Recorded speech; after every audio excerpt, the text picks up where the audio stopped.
ఒక్కో ప్రాంతానికి ఒక్కొక్క ఫేమస్ ఉంటుంది. అలాగే కాజా అంటే కాకినాడ గుర్తొస్తుంది, లేదంటే తాపేశ్వరం కాజా గుర్తొస్తుంది. అలాగే పూతరేక అంటే ఆత్రేయపురం గుర్తొస్తుంది. ఎందుకంటే ఇక్కడ ఒకప్పటి నుంచి ఎప్పటి నుంచో ఆ ప్రాంతం వాసులంతా దానినే ఒక వృత్తిగా భావిస్తారు. దాంట్లో ఎంతో ప్రావీణ్యం పొందిన వాళ్ళు ఉంటారు. ఆత్రేయపురం పూతరేకే తినాలి తింటే అనే పరిస్థితి ఇప్పుడు. కానీ అలాంటి ఆత్రేయ పూతరేకులో వాడే నెయ్యి కూడా కల్తీ జరుగుతోంది అనేది తాజాగా ఫుడ్ సేఫ్టీ కంట్రోలర్స్ బయటపెట్టారు. ఇప్పుడు అంటే ఇప్పుడు వరకు ఆత్రేయపురం పూతరేక అంటే పార్సిల్ తెప్పించుకుని మరీ తింటారు. హైదరాబాద్ నుంచి బెంగళూరు, చెన్నై, ఇతర దేశాలు, విదేశాలకు కూడా వెళ్తూ ఉంటాయి, అమెరికా ఇలాగా. అయితే ఇక్కడ ఇప్పుడు తాజాగా చెప్తున్నది ఏంటంటే దాదాపు ఆత్రేయపురంలో 400కు పైగా కుటుంబాలే ఒక కుటీర పరిశ్రమగా పెట్టుకొని ఆర్థిక అభివృద్ధి చెందుతున్నారు, మహిళలు సైతం. ఇటువంటి నేపథ్యంలో తాజాగా కొందరు అక్రమార్కులు ఈ పూతరేకుల్లో వాడే నెయ్యి విషయంలో కొందరు అక్రమార్కులు కల్తీ నెయ్యిని వాడుతున్నారు అనేది. దీనివల్ల ఏం చేస్తారంటే ఈ ఆత్రేయపురం పూతరేకులు తినే ఈ పూతరేకుల ప్రియులు ఎవరైతే ఉంటారో వాళ్ళ ఆరోగ్యంతో చెలగాట వాడుతున్నారు అనేది ఇప్పుడు తాజాగా వాడపల్లి శ్రీ వెంకటేశ్వర స్వామి ఆలయానికి ప్రతిరోజు వేలాదిగా భక్తులు తరలి వస్తుంటారు. వివిధ రాష్ట్రాల నుంచి తరలి వచ్చే భక్తులు ఈ స్వీట్లను కొనుగోలు చేసుకుని బంధుమిత్రులకు రుచి చూపిస్తూ ఉంటారు. ఈ క్రమంలో గత కొంతకాలం నుంచి కొంతమంది వ్యాపారులు కల్తీ నెయ్యిని విచ్చలవిడిగా ఉపయోగిస్తున్నారట.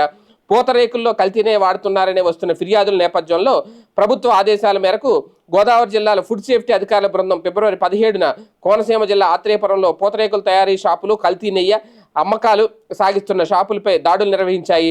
రాత్రి వరకు విస్తృతంగా తనిఖీలు చేపట్టారు. 160 కిలోల నెయ్యిని కల్తీ నెయ్యిగా అనుమానించి సీజ్ చేసి నమూనాలు సేకరించారు. అలాగే వివిధ దుకాణాల్లో 8 శాంపిల్స్ని సేకరించి సీల్డ్ కవర్లో భద్రపరిచారు. ఈ నెయ్యి శాంపిల్స్ని హైదరాబాద్ ల్యాబ్లకు పంపించారు. అక్కడ ఈ నెయ్యిలో కల్తీ జరిగినట్లు గుర్తించారు.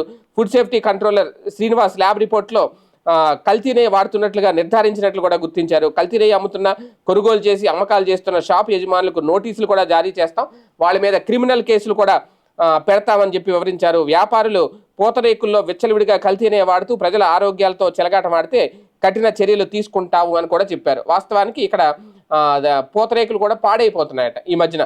ఈ అంటే ఒరిజినల్ నెయ్యితో వాడితే ఎన్ని రోజులైనా నిల్వ ఉంటాయి, ఎలాంటి చెడు వాసన రాదు, దుర్వాసన రాదు. పూతరేకు కూడా చాలా రుచికరంగా ఉంటుంది, టేస్టీగా ఉంటుందని.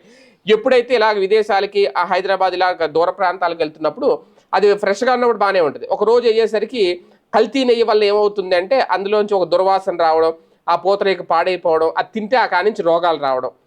ఈ నేపథ్యంలోనే ఫుడ్ సేఫ్టీ అధికారులకి కంప్లైంట్ వెళ్ళింది. ఇమీడియట్గా వాళ్ళు ఆత్రేయపురం వచ్చి అక్కడ దాడులు చేశారు.